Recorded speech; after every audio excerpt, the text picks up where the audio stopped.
c'est un budget qui se veut budget d'assainissement des finances publiques. Vous voyez? Parce que on pense collecter des recettes, mais on ne veut pas trop déraper sur les dépenses.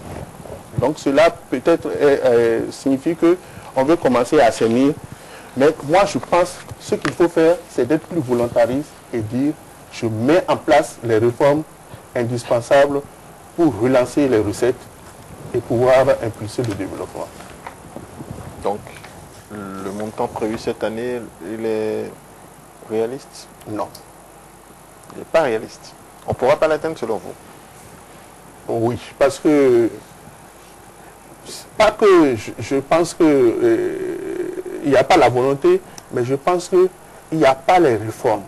Généralement, on dit en économie, on appelle ça les politiques contracycliques, c'est quand tout va mal qu'il faut faire le plus de réformes. Mais le problème, c'est que vous êtes quand même au niveau d'une structure, même si vous n'êtes pas ici au nom de cette structure, qui travaille en collaboration avec le ministère du Développement.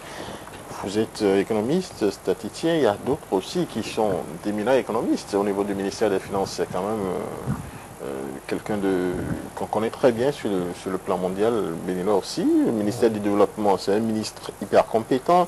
Il y a des cadres au niveau de ces différents ministères qui sont tout aussi efficaces. Le chef de l'État, il est du secteur aussi. Et à vous entendre, avec tout ce que vous détaillez là, on se pose, il y a beaucoup de Béninois qui font se dire, mais finalement, est-ce qu'il est sérieux? Parce qu'à la tête de cet État, au niveau de plusieurs secteurs clés, ce sont des hommes du sérail qui sont là. Non, je suis tout à fait d'accord. J'ai travaillé de manière, comment je veux dire ça, avec l'équipe. Je connais très bien l'équipe, c'est des gens très compétents. Mais ce que je dis, c'est une question de vision que je partage. Je dis, nous sommes dans le creux de la vague. Mais eux-mêmes, ils en sont conscients? Oui. Maintenant, toute la question c'est, est-ce qu'on fait des politiques contracycliques, oui ou non? Les politiques contracycliques, c'est de dire, on est au creux de la vague, c'est le moment où il faut faire le plus de réformes, où il faut prendre des risques. Et vous ne sentez pas cette prise de risque à leur niveau? Bon, c'est difficile, parce qu'en économie institutionnelle, on dit, nous sommes dans une démocratie et il y a le cycle électoral. C'est difficile pour un gouvernement qui est en fin de mandat de prendre des risques. Oui, mais ça fait pratiquement 2 ans et demi qu'on est dans une situation difficile. Pourquoi ça n'a pas commencé bien avant? La période électorale n'a pas commencé il y a 2 ou 3 ans. Non, on parle de 2011. Pour 2011, c'est difficile de faire cela. Mais je pense que tout le monde est quand même conscient, que ce soit les gouvernants, que l'opposition, coalition ABT et tout le monde. Je pense que tout le monde est conscient que c'est un budget d'attente. Quel que soit le vainqueur en 2011, il y aura un collectif budgétaire. Parce qu'on a entendu hier Maître Rumedi qui a proposé des choses énormes dans son projet de société. C'est vrai que vous n'êtes pas de la coalition de l'Union de la Nation, mais bon, André de ça. Oui, je voudrais un peu qu'on revienne en arrière. Comment, parce que nous avons parlé tout à l'heure de l'assainissement des finances publiques, vous estimez qu'un autre assainissement est aujourd'hui nécessaire.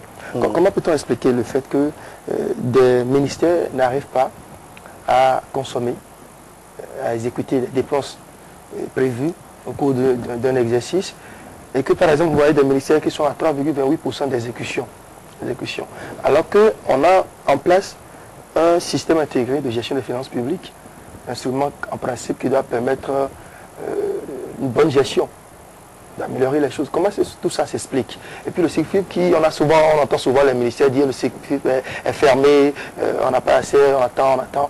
Comment tout ça s'explique? Par où passe alors l'argent, ce qu'on dépense, les fonds qu'on dépense, pour parler chaque fois de milliards? Est-ce que vous pouvez nous monnayer tout ça pour que le Béninois lambda puisse comprendre? Bon, vous avez posé beaucoup de problèmes. Et, bon, SICFIP et taux de réalisation. Le taux de réalisation est lié, disons, à la manière dont les ministères préparent l'exécution du budget. Mais c'est aussi lié à SICFIP, ce que vous avez appelé SICFIP, qui pour moi fait partie des méthodes que le ministre des Finances peut utiliser pour ajuster les recettes aux dépenses. Le CIFI, il faut le rappeler, André, c'est le système intégré intégré de gestion des finances publiques. Donc, lorsque le ministre des Finances estime que les demandes de fonds qui arrivent au niveau central commencent à être excessifs, on peut suspendre, disons, l'accès au SICFIP. Et là, c'est là où on parle de fermeture du système. Voilà, et c'est là où on parle de fermeture du système. Le problème, c'est que chaque fois, on entend que c'est toujours fermé. Ouais. Et il y a des périodes creuses, on l'ouvre juste pour une journée ou 2 journées et chacun essaie de voir. Non, je pense que ça a des conséquences. On va arriver sur les conséquences, mais moi, ce que je comprends, ce n'est pas bon de laisser passer une dépense et de ne pas pouvoir payer. Ça crée des arriérés. Donc, c'est mieux d'ajuster l'arrivée des dépenses à l'arrivée des recettes. Je pense que ça, c'est, comment on appelle ça, fait partie des prérogatives du ministre des Finances. L'État doit aujourd'hui à beaucoup d'opérateurs économiques. L'État est très endetté, on parle de 400 milliards dus aux opérateurs économiques nationaux notamment.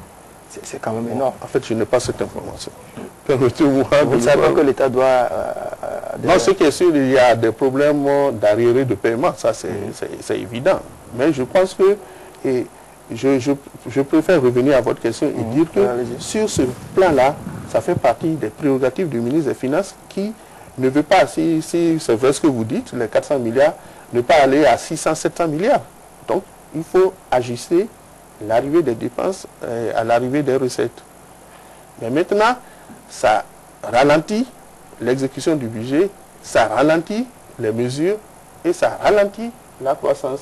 Donc, cercle, comment on appelle ça, cercle vicieux. C'est-à-dire que ce que vous voulez dire, pour qu'on puisse mieux se comprendre, si un ministère veut faire une dépense qui est prévue dans le budget, c'est-à-dire la construction, je ne sais pas, d'école ou la construction d'un hôpital. Si on prend le ministère de la Santé, on veut construire un hôpital, c'est prévu dans le budget. Ce qui veut dire que le ministère a quand même l'autorisation d'engager les dépenses en matière de construction de cet hôpital, puisqu'il y a une ligne, il y a un crédit, je crois, budgétaire au niveau qui est prévu là. Pourquoi alors il n'arrive pas à consommer? Il n'arrive pas à construire, à réaliser cela. Non, faites attention. Si on prend un exemple simple. Les dépenses, bon, je n'ai pas leur langage précis et les finances ont des langages très précis. Il y a des dépenses qui sont des facultés. C'est-à-dire, vous dites, même au sein de votre foyer, vous dites, je vais acheter une voiture. OK? Et peut-être vous comptez sur... bon, qu'est-ce que je vais prendre pour les journalistes? Il y aura, voilà, des primes. Et puis les primes n'arrivent pas. Vous n'allez pas vous rendre, bon, je présume que c'est sur les parcs, hein, que vous allez vous rendre sur les parcs, parce que vous n'avez pas l'argent. Pas chez des concessionnaires, quand même. Bon, voilà, donc vous n'allez pas vous rendre sur les parcs. Et c'est ça, c'est la même chose qu'on fait, c'est-à-dire, j'ai la faculté de dépenser, mais je n'ai pas l'argent, donc je ne peux pas faire cela.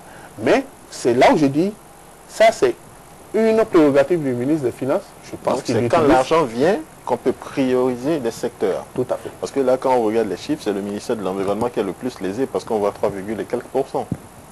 Bon, ça peut être lié à ça, mais ça peut être aussi lié à leur capacité aussi à mobiliser les ressources. Hein. Ça aussi, il y a plusieurs... Est-ce qu'on a passé les marchés à temps? Est-ce qu'on a lancé les appels d'or? Voilà. Si on n'a pas fait, de toutes les manières, on n'ira même pas sur SICFIP et le taux de réalisation peut être faible. Je ne dis pas que c'est le cas, hein, je n'ai pas étudié, donc je ne peux pas me prononcer dessus, mais ça peut être lié aux deux. Le niveau de préparation des services pour faire la dépense et aussi l'accès à la dépense à travers le SICFIP. Alors, il y a aussi certaines mesures qui ont été prises, des mesures sociales, qui ont forcément eu des impacts sur le budget de cette année. Tout à fait. Moi, je pense qu'on paie les salaires. On paie les salaires. Donc, peut-être que l'État a mis des priorités à ce niveau-là. Donc, il faut comprendre ça comme ça. Mais ce qui doit être, pour moi, n'étant pas dans la gestion active, ce qui doit être important pour moi, c'est demain. Est-ce que, avec ce niveau de réalisation, 2 ans, 3 ans, peut-être 4 ans. Si ça se confirme l'année prochaine, est-ce qu'on ne compromet pas le développement? En tant que Béninois, un peu au courant des questions de l'économie, c'est la question que je me pose. C'est la question qui a été posée dans la déclaration de la coalition ABT, je pense. Et je pense que c'est la question que le futur, celui qui sera élu l'année prochaine, doit se poser. Et doit, dès le collectif budgétaire, relancer de bons signaux. Relancer de bons signaux, c'est de faire les réformes maintenant que nous sommes en difficulté.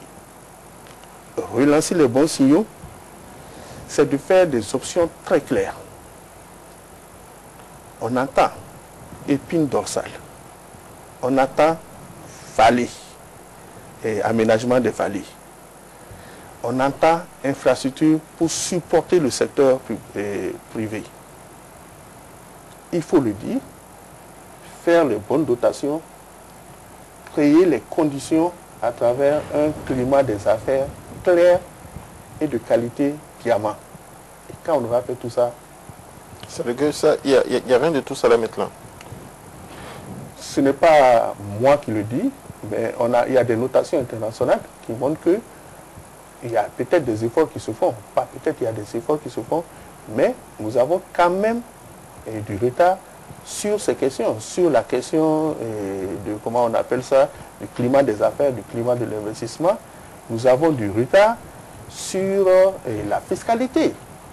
Nous avons du retard sur, disons, la traduction en investissement. La traduction en investissement de nos options de développement.